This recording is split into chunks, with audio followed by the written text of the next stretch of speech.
नमस्कार, मैं हूं संजय शर्मा। आप देख रहे हैं 4 PM न्यूज़ नेटवर्क।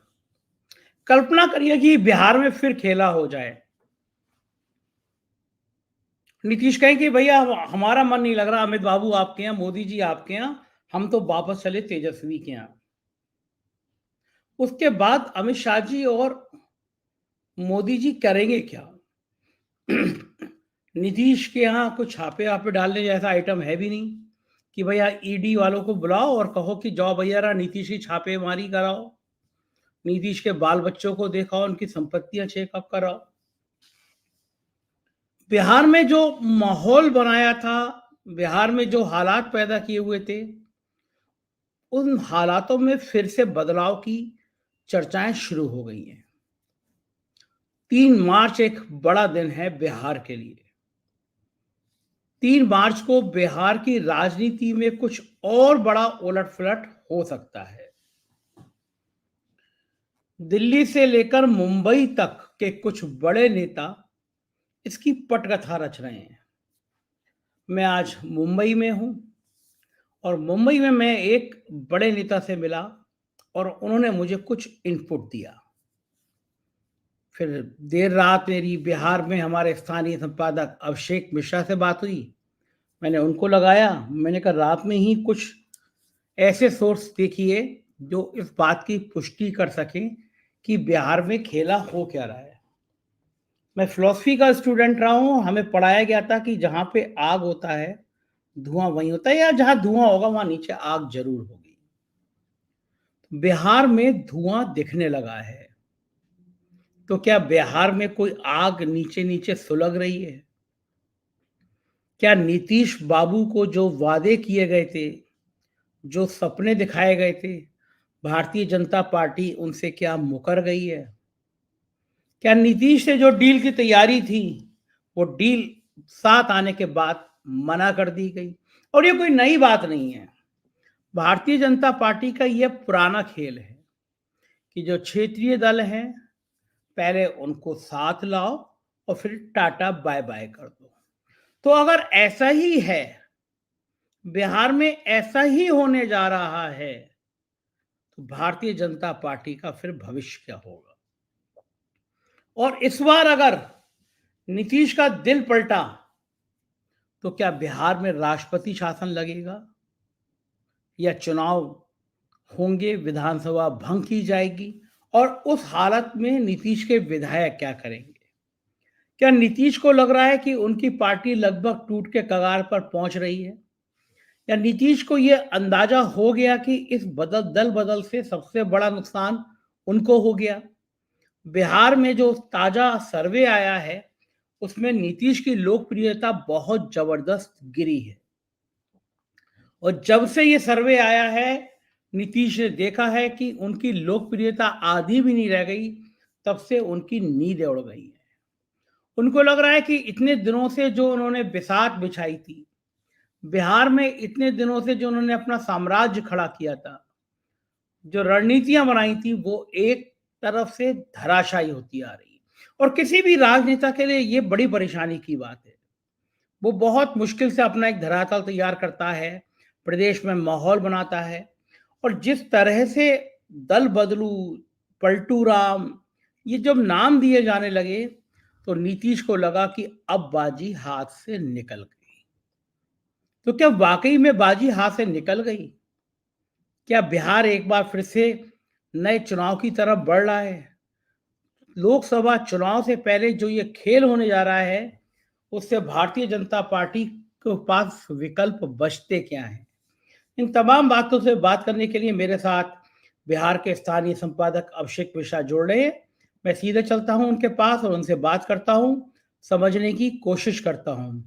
बहुत बहुत स्वागत है अभिषेक जी। बिहार हमेशा से एक बड़ी खबर देता है। आप बड़ी सुंदर जगह खड़े हैं, बड़े पीछे पेड़ वेड़ हैं।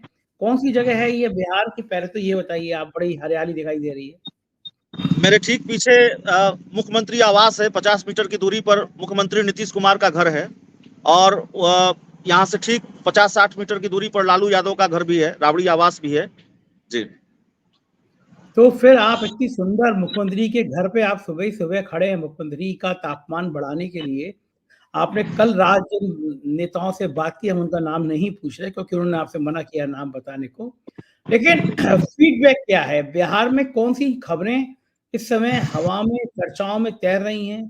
राजनीतिक गलियारों में कौन-सी बात हो रही है? और फिर क्या मजबूरी है कि नीतीश एक बार फिर अपना मन बदलने की तैयारी कर रहे हैं? सर देखिए, बिहार के मुख्यमंत्री नीतीश कुमार फिर पाला बदलने की तैयारी में हैं। अगर हम ये कहेंगे तो शायद कुछ दर्शकों को यकीन भी ना हो, और कल रात को जो जानकारी हमें मिली उस जानकारी ने हमें भी हैरान किया और यकीन करने में थोड़ी मुश्किल आ रही थी। नीतीश कुमार कह रहे हैं अब हम बहुत इधर उधर हो लिए, अब हम इधर उधर नहीं होंगे। लेकिन कल जेडीयू के एक महत्वपूर्ण नेता से हमारी बातचीत हो रही थी और जाहिर तौर पर जो कुछ भी जानकारियां हमारे सामने हमको मिली, वो जानकारी ये है कि बिहार में देखिए अब दो ही चीजें हो सकती हैं, या तो विधानसभा भंग हो जाए और नहीं तो फिर नीतीश कुमार पाला बदल लें। नीतीश कुमार पाला बदल लें तो इसमें कहीं कोई हैरानी नहीं होनी चाहिए। लोगों को यकीन करने में मुश्किल इसलिए होगी कि भाई अभी तो वो आए हैं, अभी तो ठीक से 1 महीना भी नहीं हुआ है। 28 फरवरी को उन्होंने, माफ कीजिएगा 28 जनवरी को उन्होंने शायद शपथ ली है मुख्यमंत्री की, तो अभी तो 28 फरवरी भी नहीं आई है, 1 महीना भी नहीं हुआ है। और उससे उससे पहले ही ये चर्चा कि भाई नीतीश कुमार पाला बदलने जा रहे हैं, नीतीश कुमार पाला बदल सकते हैं। जानकारी ये है कि दरअसल अपनी जन विश्वास यात्रा पर निकलने से पहले तेजस्वी यादव ने ये कहा था कि नीतीश कुमार एनडीए से हुई डील के तहत विधानसभा भंग कराकर चुनाव चाहते हैं। और अक्सर तेजस्वी यादव अपनी जन विश्वास यात्रा में लोगों से यह कह भी रहे हैं कि भाई अगर ऐसा होता है तो आप तैयार हैं ना।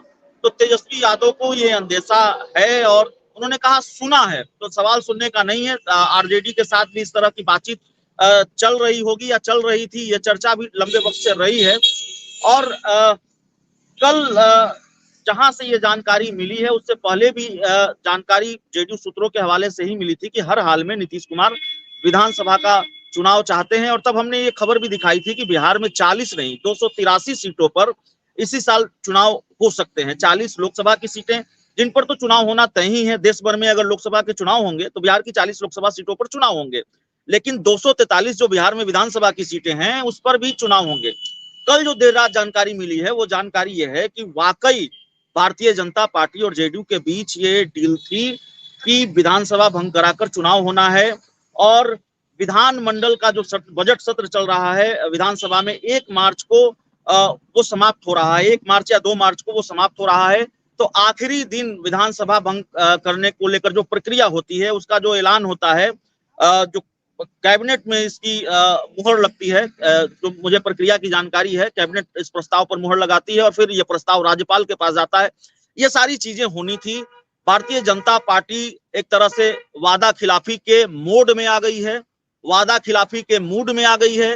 नीतीश कुमार के साथ इस डील को लेकर बीजेपी अब गंभीर नहीं है और नीतीश कुमार इसी वजह से अब एक तरह से अपने पुराने तेवर में अपना पुराना खेल वो दिखा सकते हैं, ऐसी जानकारी निकलकर सामने आ रही है।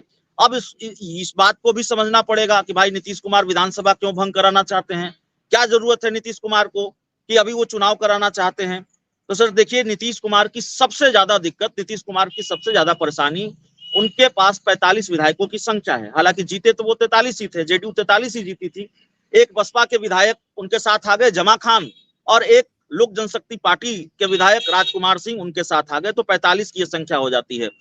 नीतीश कुमार को 45 विधायकों की यह संख्या बहुत परेशान करती है। और इन 45 विधायकों में से 5-6 विधायकों ने कितना छकाया है नीतीश कुमार को, विधानमंडल दल की बैठक में नहीं पहुंचते रहे हैं। जब सरकार बचाने की बारी थी, सरकार जा रही थी नीतीश कुमार की, तब वो नीतीश कुमार को छकाते रहे। नीतीश कुमार विधानमंडल दल की बैठक में पहुंच जा रहे हैं, विधायक नहीं पहुंच रहे हैं। नीतीश कुमार जो पार्टी की तरफ से आयोजित भोज होता है ये देखने के लिए कि भाई कितने विधायक हमारे साथ हैं, वहां पहुंच जा रहे हैं और विधायक नहीं पहुंच रहे हैं। तो नीतीश कुमार संकट वाली ये सरकार नहीं चलाना चाहते। नीतीश कुमार ये जानते हैं कि खेला कभी भी हमारे साथ हो सकता है। ये सरकार चल नहीं रही है, बस चल रही है और कोई गारंटी नहीं है कि सरकार कब तक चलेगी। दूसरी दिक्कत यह है कि नीतीश कुमार को यह पता है कि भारतीय जनता पार्टी की जरूरत वो सिर्फ 2024 तक है। लोकसभा चुनाव में भाजपा को नीतीश कुमार की जरूरत है और उसके बाद क्या गारंटी है कि नीतीश कुमार के साथ बीजेपी कोई खेल न कर देगी, तो बीजेपी कोई खेल कर दे, उससे पहले नीतीश कुमार ही कर दे।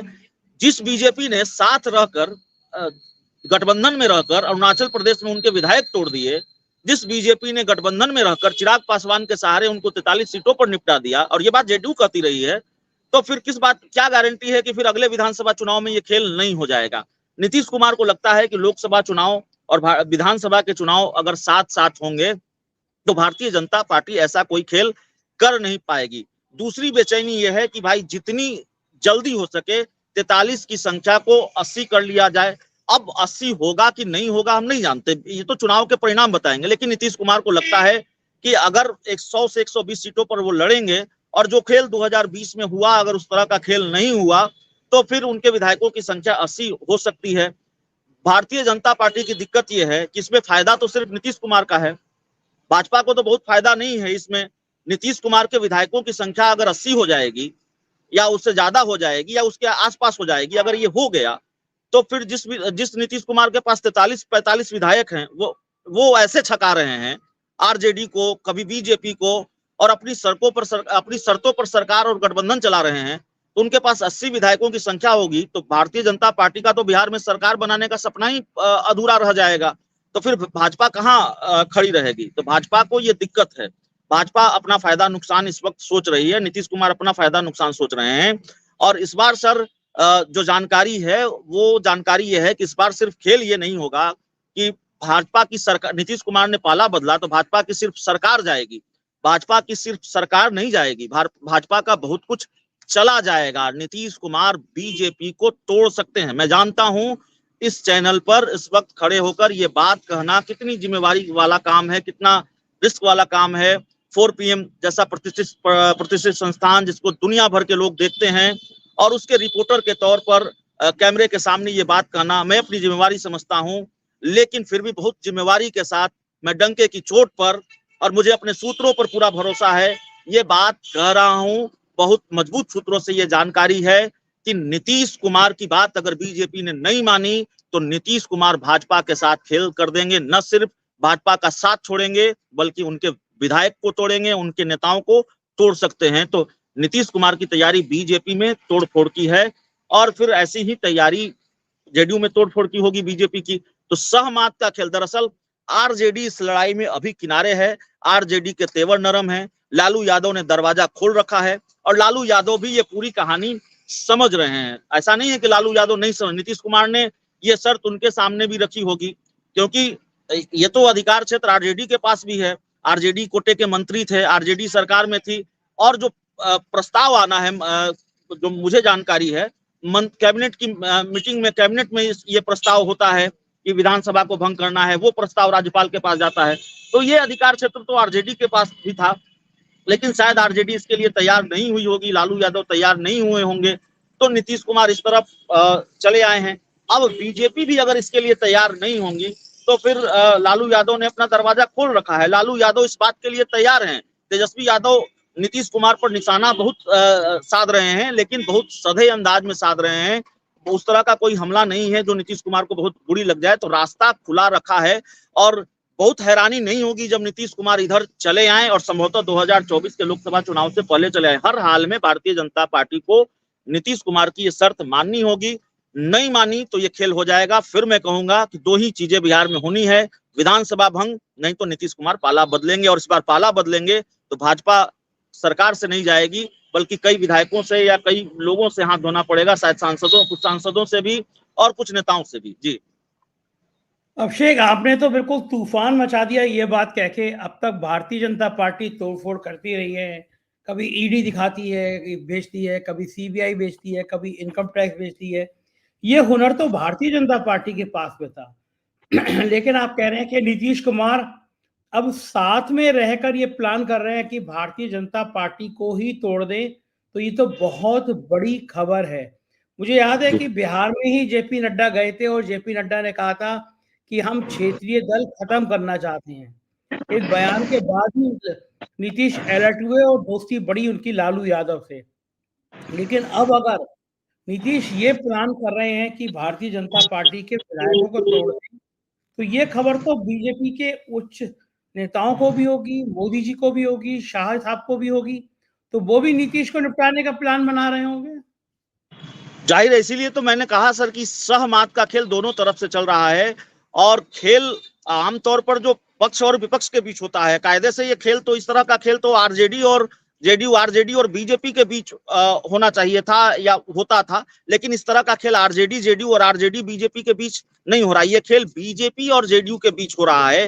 नीतीश कुमार की दिक्कत क्या है? नीतीश कुमार की दिक्कत यह है कि उनकी पार्टी नहीं बचेगी अगर सरकार नहीं बची, उनकी पार्टी नहीं बचेगी अगर उनके विधायकों की संख्या नहीं बढ़ी तो। क्योंकि अभी सिर्फ 45 विधायक हैं, 45 में से कई लोग कितने नाराज हैं जो खुलकर ये कर रहे हैं। उनकी नाराजगी का आलम यह है, खुलकर वो नीतीश कुमार के करीबी नेताओं पर हमला बोल रहे हो, कर रहे हो कि नीतीश कुमार के करीबी लोग चिंटू पिंटू हैं। जैसे परबत्ता विधानसभा सीट से जेडीयू के एक विधायक हैं डॉक्टर संजीव, उनके खिलाफ जेडीयू के विधायक के अपहरण का मामला जेडीयू के विधायक ने ही दर्ज करा दिया, सुधांशु शेखर ने दर्ज करा दिया। उनको लेकर वो बहुत गर्म थे, गुस्से में थे, नीतीश कुमार के करीबी नेताओं पर हमला बोल रहे हैं। बिहार में एक बीमा भारती हैं, जेडीयू की विधायक हैं, यहाँ से कुछ दूरी पर ही उनका घर है, तो वो भी बहुत नाराज हैं और अक्सर नाराज रहती हैं।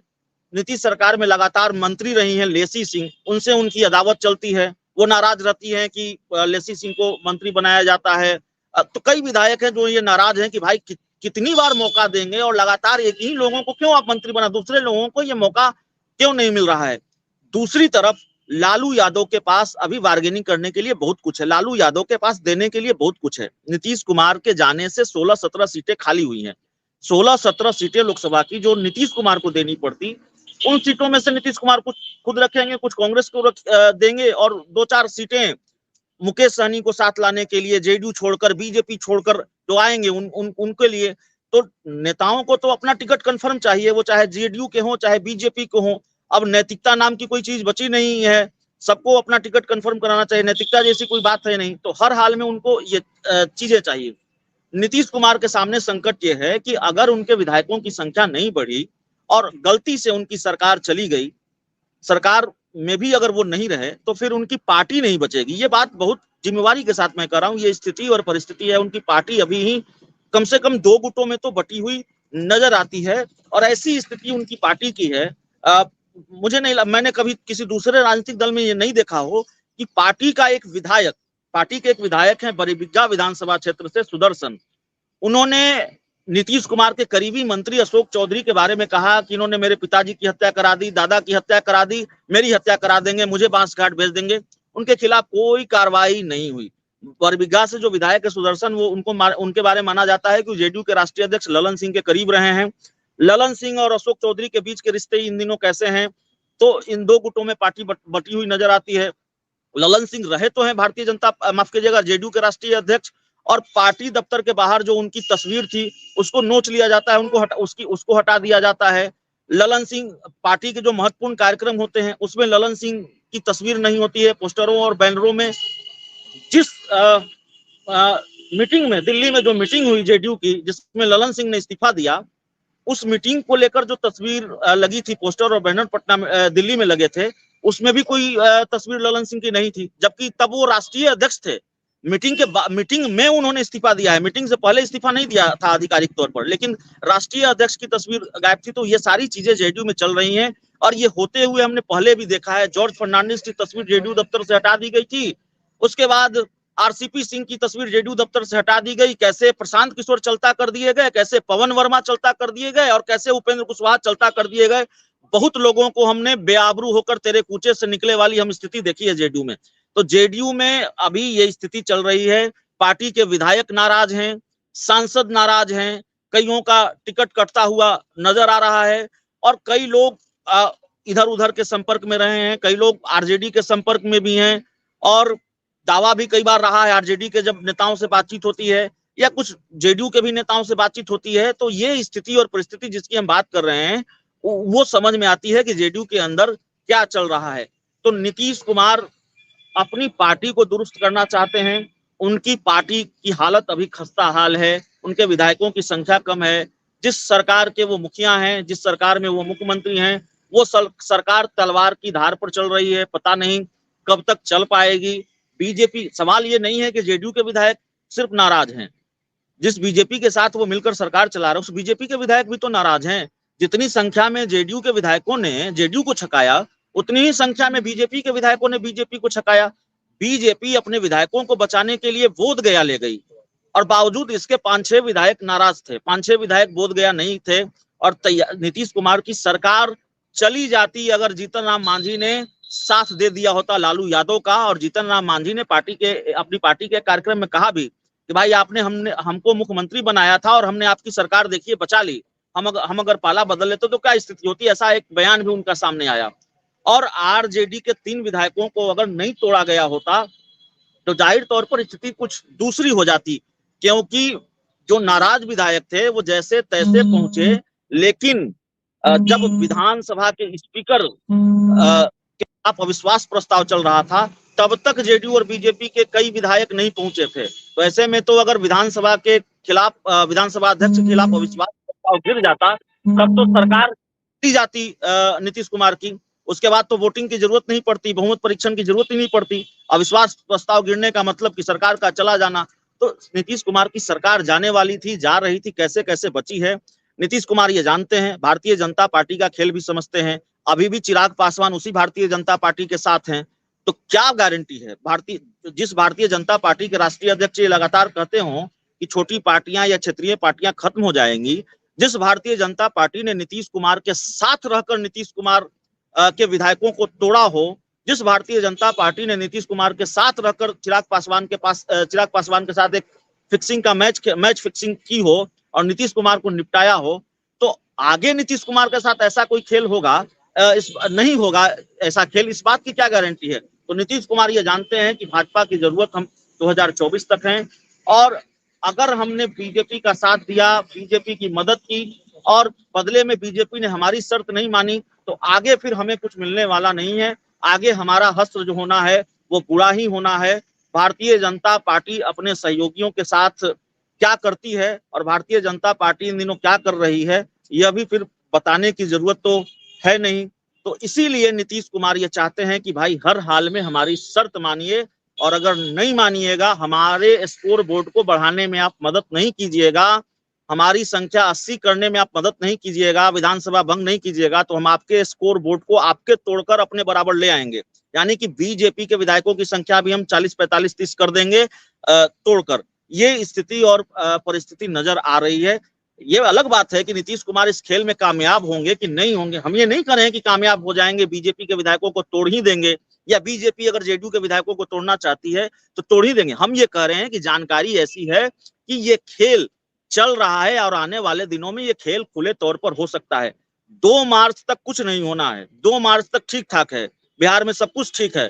3 मार्च की गारंटी नहीं है कि ये सरकार रहेगी कि चली जाएगी। 4 मार्च और 10 मार्च की तो गारंटी बिल्कुल नहीं है। बीजेपी को हर हाल में नीतीश कुमार की शर्त माननी होगी, नहीं तो फिर नीतीश कुमार का प्लान भी तैयार है। और लालू यादव ये समझते हैं कि नीतीश कुमार के इधर आने की गुंजाइश है, इसीलिए उन्होंने दरवाजा खोल रखा है। लालू यादव ये जानते हैं कि नीतीश कुमार जो डिमांड कर रहे हैं शायद बीजेपी वो पूरी नहीं कर पाए, और बीजेपी पूरी नहीं कर पाएगी तो फिर नीतीश कुमार का दूसरा ठिकाना तो यही है। इस बार तो नीतीश कुमार ने सिर्फ इतना ही कहा है कि अब इधर उधर नहीं होंगे। पिछली बार तो उन्होंने कहा था कि मर जाएंगे लेकिन इन लोगों के साथ नहीं जाएंगे, तो इस बार थोड़ी कम बात उन्होंने कही है। तो नीतीश कुमार ने गुंजाइश रखी है कि भाई अब इस बार हम ये नहीं बोलेंगे कि हम मर जाएंगे उधर नहीं जाएंगे। उन्होंने सिर्फ यही कहा है कि अब इधर उधर नहीं होंगे। तो इधर उधर नहीं होंगे इस बात की क्या गारंटी है? कैसे नेताओं की बातों पर भरोसा किया जाए? ओम प्रकाश राजभर कहते हैं कि बीजेपी के साथ नहीं जाएंगे, भगवान भी आकर हमको कहेंगे। जयंत चौधरी का एक बयान मैं सुन रहा था, उन्होंने कहा चवन्नी हूं पलट जाऊंगा। बिहार में कैसे कैसे बयान सामने आते रहे हैं। चिराग पासवान क्या कहते हैं, बीजेपी क्या कहती रही है, भाई दरवाजा खिड़की सब बंद है। अमित शाह क्या कहते रहे, तो सब तो हो गया, सारे लोग पलट गए, सबको पलटी मारते हमने देखा है। सिर्फ नीतीश को नहीं, बीजेपी को भी पलटी मारते देखा है।